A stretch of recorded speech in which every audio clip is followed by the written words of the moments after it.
Hey, what's up, y'all? Silent Alonzo here. I just want to talk about some Dogelon Mars, but before we do, I want to ask you to like, subscribe, and share so we can get this everywhere. Remember, every time you retweet, it increases our reach, so I thank you in advance. Now, look, this video is going to have actual audio from David Goebel himself. All right. And I want you to understand that this is not one of those videos that is dated. This is pretty much a research paper that I did, gathering facts that you can discuss amongst yourself and you could share with others. Okay. So I'd really appreciate it if you could get this into circulation if you find it to be worthwhile. Now, let me play a snippet of what we're going to be discussing. I'm going to Mars. It seems like destiny is bringing us together. We can just be patient. Now, I've got a lot more audio that we're going to be playing in this video, so stay tuned because I'm going to play some segments and then we're going to discuss them, and then I'm going to piece all of this together for you. The first clip that I'm going to play is discussing longevity. So I'll let that play and then I'll come back and I will discuss a few points that really stood out to me. Sure, there are drugs that are available and supplements that are available that have shown some powerful, useful activity in the area of restoring elements of youth. They probably are not appropriate until you're 40 years old or older. And further, if one gets involved in this space, it should be under the care of a physician and not done, out of school. The difficulty now is finding a physician that would be willing to entertain this, but they will appear more and more because these things actually work. The key question, though, is since we are each different from one another, which of this cocktail of possibilities will work for you individually? And that's a field of discovery, uncovering that is yet to be done. So there are many who have been following the foundation and Sen's Foundation and others who are doing self-experimentation, and some have found very good results. So what stood out to me about that video is that longevity is a precision medicine and that it won't be a one size fits all because like he said, we are different from one another. And we need to discover which combination will work for you. So, precision medicine is basically the right drug for the right patient at the right time. And if we start thinking like this, and all medicine evolves into precision medicine, we'll start eliminating side effects and we will discover treatments that actually work for you, not just a blanket medicine. So I think that is excellent, and that is something that I believe in. I think that one of the next evolutions in medicine is that everything will be precision, right? So one of the great things here is that there is self experimentation taking place with longevity, and I don't know who, right? But he did acknowledge that the results that they found were very good. So tell me in the comments, who do you think is experimenting with longevity? All right, so on this next clip, David Goebel receives a question about Mars colonization and SpaceX. Check out his response. So, regarding space and longevity, what's Methuselah's role in Mars colonization? Does it have one? And are you involved with SpaceX on this matter? If you can't eat, you can't be a colonist. The point of the Deep Space Food Challenge and the vascular tissue challenges are to make sustainable settlements possible. And if you take a look at the competition rules and rationale, you'll see that it's very explicit that that's what the challenge is about. As far as who are the participants, we are unable to say. So I am sorry. I wish I could. No, that's fine. I understand why everyone has to stay anonymous. I'd want to be anonymous. Wow, what a response, man. Let me tell you what stood out to me about this clip.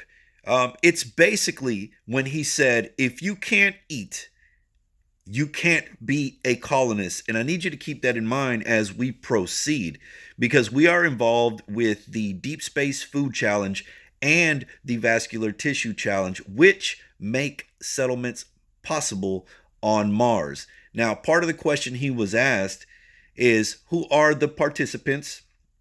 And regarding SpaceX, he says that he is unable to say. So they have to remain anonymous. And there are also another group of people involved with Dogelon Mars that want to remain anonymous. So can we group these two together and maybe make some assumptions? I don't know. That's something that y'all might want to discuss and consider. It's very, very interesting. So on this clip, David Goebel is asked directly if Elon Musk is involved. And I think that you'll find his response very, very intriguing. I think I would add to this, in the Telegram, people are wondering whether or not Elon Musk is involved. So a couple of questions pertaining to SpaceX. Maybe just a way of asking whether or not he is involved. So Dave, is Elon Musk involved? Not to my knowledge. Yeah. I do have one little anecdote that I'd like to share that is not material, but almost a decade ago, I guess, Aubrey and I had drinks with Elon, and we discussed the possibility of getting his support on longevity, and he leaned over his drink thoughtfully, and he shook his head and he said, no, I'm going to Mars. So that was that, but that was then. It seems like destiny is bringing us together because his colonists will not be able to eat or stay alive without our help. So we can just be patient. All right, look. So, he pauses and says, not to my knowledge, right? And to me, that's indicative of the layer of anonymity that we were just discussing. But the important thing to take out from that is that this story is from a decade ago, and you have David Goebel, and then he says Aubrey, which I'm going to assume that it's Aubrey de Grey, and then Elon Musk sitting at the same table having a drink. So is there a connection?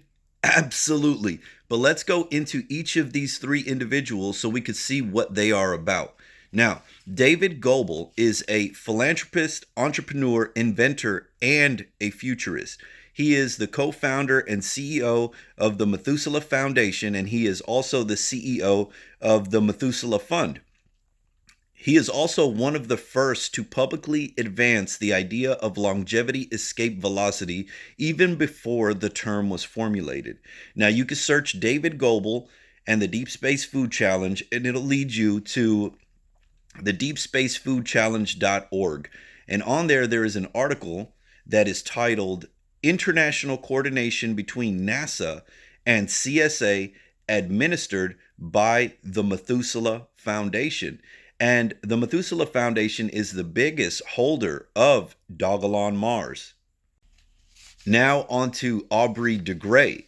He is a biomedical gerontologist, and gerontology is the study of the physical aspects of aging as well as the mental, social, and societal implications of aging. He is the author of the mitochondrial free radical theory of aging and the co-author of Ending Aging.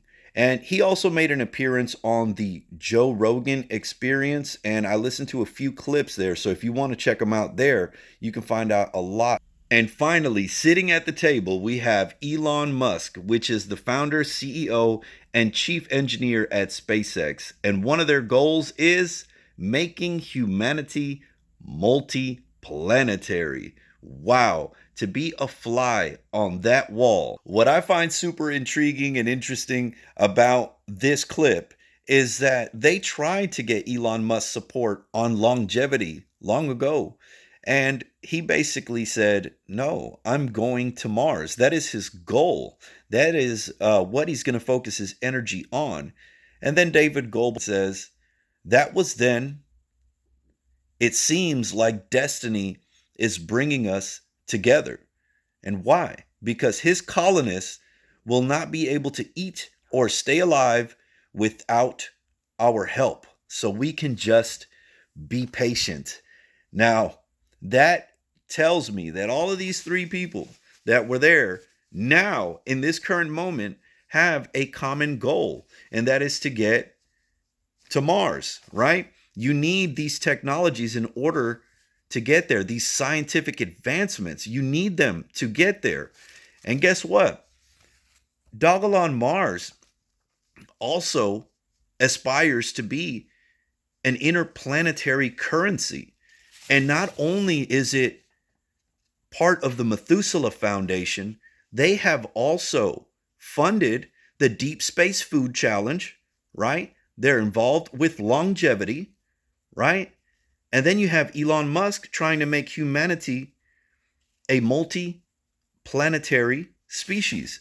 And if you take it a step further and you look into the Amicus token paper, you'll see that when staking is enabled, that the holders of Exelon will be able to have governance and vote to see which charities, foundations, different scientific research that we can fund. So it looks like, the Deep Space Food Challenge, the longevity, and the space missions can be funded with Dogelon Mars itself. So when you look at this, you have to really understand that on the surface, it may seem like all these entities have a common goal. But if you look further, you will see that instead they are all parts of the whole. So if you ain't got no doggle on Mars, get you some. It seems like destiny is bringing us together. We can just be patient.